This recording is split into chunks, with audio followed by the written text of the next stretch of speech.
All right, y'all, I got a tasty one for you today. An easy, cheesy tater tot green bean casserole.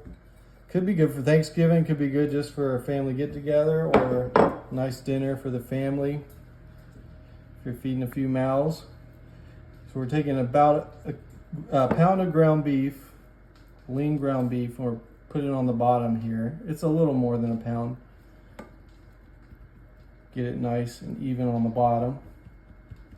So after that, you're going to take cream of mushroom soup and just kind of get it evenly spread over the top of that meat as best you can. You want to make sure and scrape out cans, try to get every little bit of it that you can. Get it? Anyway, moving along. Once you have that on there, we're just going to spread it over the top, on top of our meat.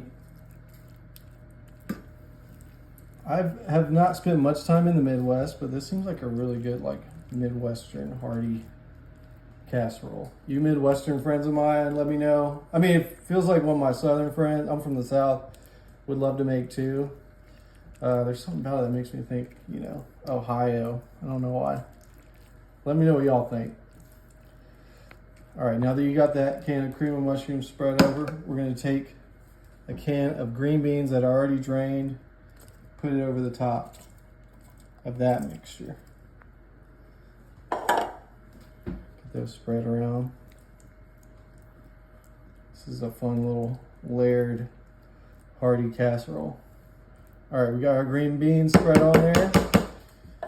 I shredded up a pound of cheddar, and we're going to get that spread over the top of it. 2 cups of shredded cheddar cheese. If you don't want as much cheese, just do about half this. Me and my family, or my family and I, we like our cheese, as you can tell. So, got our cheese all in there. All right, once we have our cheesy layer on there, I'm gonna take the most fun ingredient. I got some mini tater tots. You can do regular tater tots. I just thought it'd be fun to try some mini tater tots. I got a 20-ounce bag. You may have a few left over. Just get as many on top of it as you can.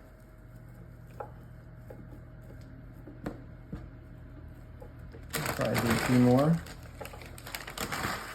Yeah, I might as well just empty that thing out, actually. Wasn't sure if it would all fit on the top, but it did. Okay, once you have your tater tots on top, we have our oven preheated to 350. We're gonna throw it in there for about 35 to 40 minutes. And this baby should be ready to eat. All right, y'all. It's been about 35, 40 minutes. Ooh, it's looking nice. Golden brown, that's how you want it, folks. Now, I usually try things when they're pretty hot, but not today. I'm not trying to burn my mouth off. So we're gonna let it cool off for about 10 or so minutes, and we're gonna try this baby. All right, y'all, let's try this thing. Yeah. Oh, man, this is looking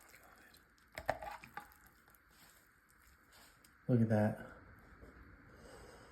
Ooh, baby.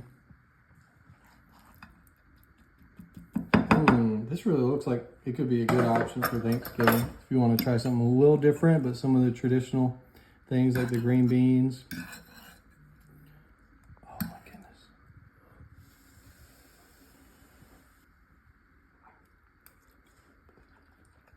Mmm.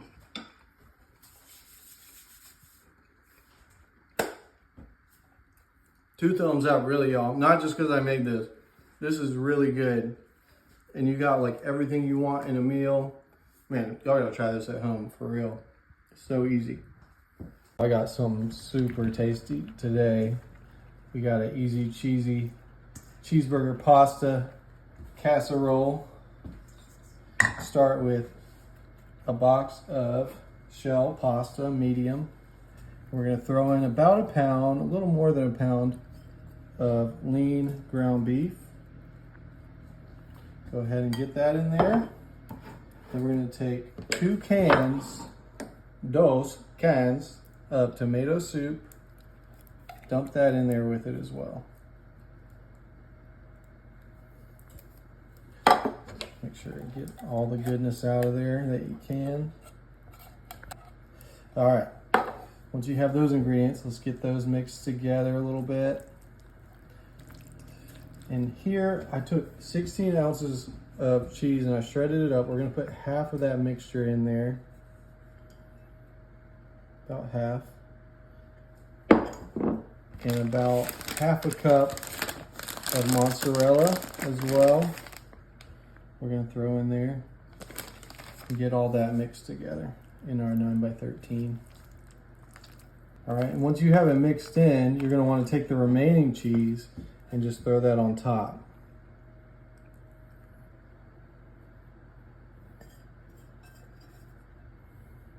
Go, got that on top, and we're gonna put in another half cup of mozzarella as well with it.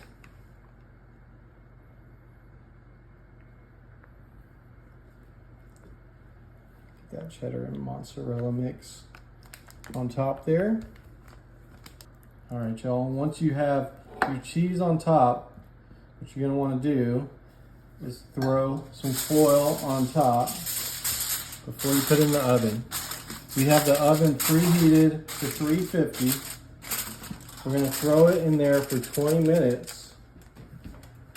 And then we wanna uncover it for 10 minutes. But throw it in there with foil for 20 minutes. All right, let's get that cheesy cheeseburger pasta casserole out. Ooh, that thing is hefty. Man, that looks good. What you think, Rain? Looks delicious. You ready to try some of this? Yes, sir. Yeah, so we're gonna let it cool down. I don't wanna burn my mouth off.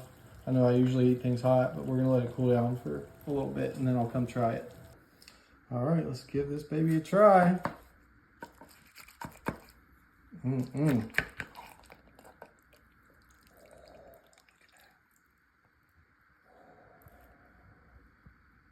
So good. I can already tell this is gonna be amazing.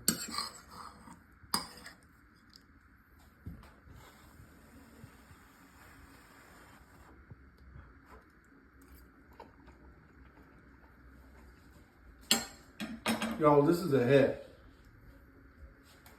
Really, this is so easy to make. Your kids will love it. Your spouse will love it, I promise you. So good. We're gonna start with 4 overly ripe bananas. We're making banana swirl cinnamon crunch bread.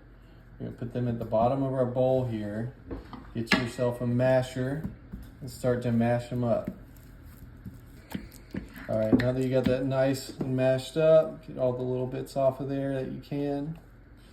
And we're gonna add in 1/4 cup of melted butter, 2 eggs at room temp, 1/4 cup of maple syrup, and you're gonna put 2 teaspoons of vanilla extract in there as well. Once you have all those ingredients, you want to go ahead and give it a good stir, get them nice and combined in there together. Okay, once you have those ingredients all stirred together, you're going to want to take some all-purpose flour and you want to put in 1.5 cups of all-purpose flour into the mixture. There you go. And you're also going to want to add 1.5 teaspoons of baking soda.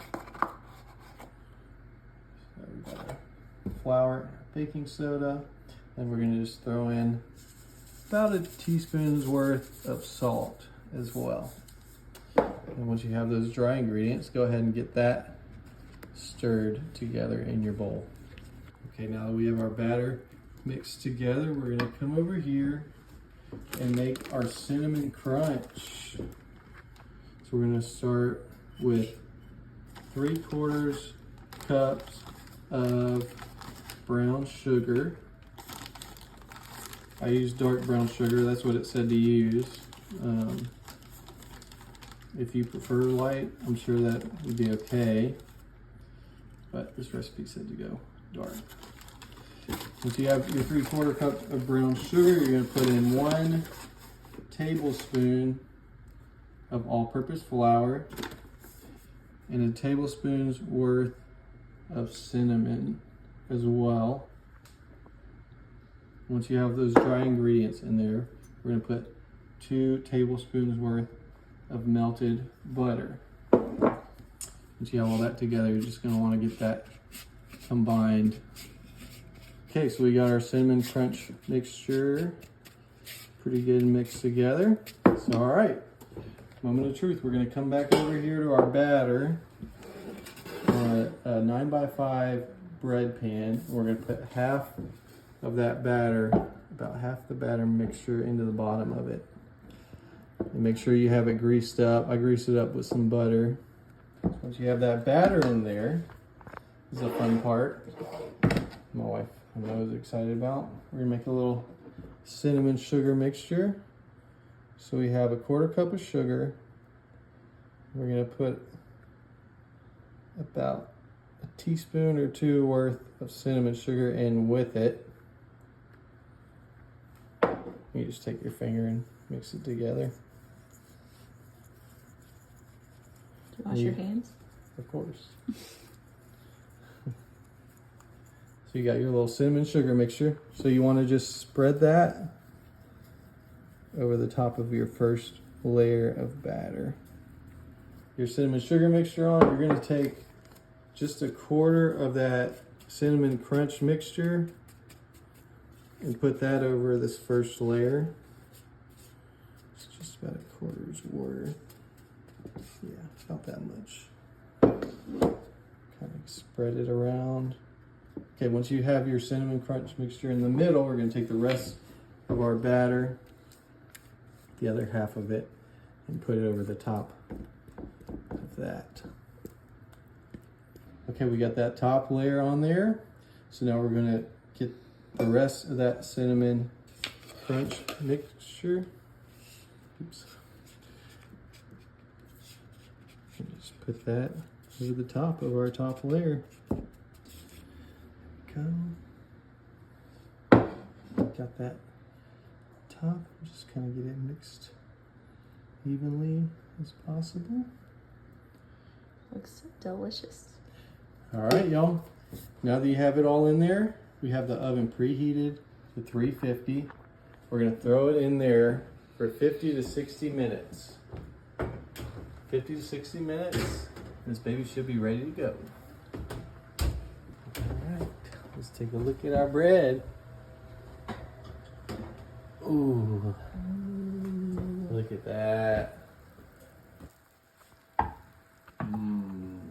smells amazing.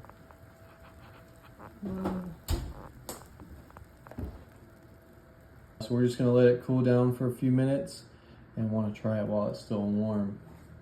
Cinnamon crunch, banana swirl bread. Look at that. Looks good.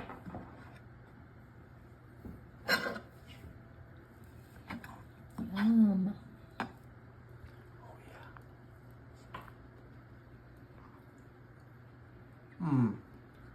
Y'all gotta try this.